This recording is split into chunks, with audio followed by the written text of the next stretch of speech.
no no อยากโทรไปหา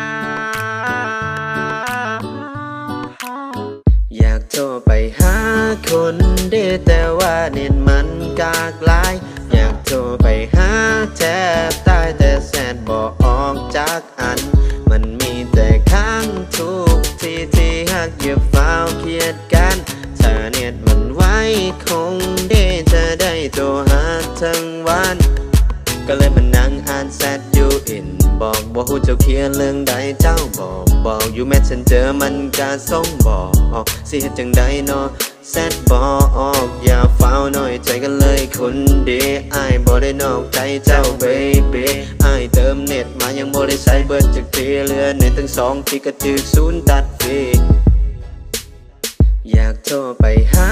คนดีแต่ว่าเน็ตมันกากหลายอยากโทรไปหาแทบตายแต่แสนบอกออกจากอัน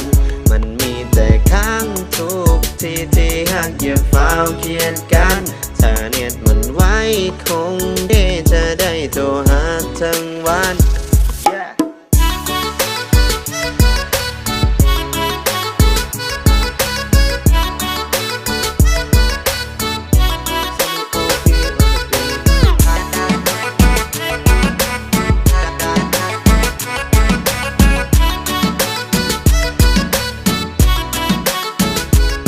ก็นี่มันซานะก็นี่มันซานะไอ้ขอโทษคนเด็กก็นี่มันซานะมันมีปัญหานะมันมีปัญหานะสัญญาณขึ้น 4G แต่ขึ้นมาซาจะนะเอ้ยฮัลโหลเจ้าสบายดีมูลค่าโทรของท่านบ่เพียงพอเหลือแต่เพียง data อยากทราบว่าท่านสรุปจะใส่บ่ถ้าหากสัญญาณของท่านบ่ขึ้นก็จะขอแนะนำให้ท่านนั้นกดศูนย์พบพนักงานต่อที่หากตอนนี้จะเป็นจังใด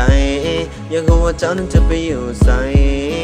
ก็ให้ได้ถ้าจมอยู่แบบนี้ในยามที่เน็ตมันสายและฉันบอกเงินโทรก็บอกมีขอบฟ้าพาเอาห่างไกล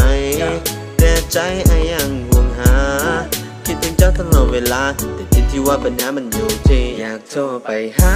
คนดีแต่ว่าเน็ตมันกากหลายอยากโทรไปหาแทบตายแต่แสนบอกออกจากอัน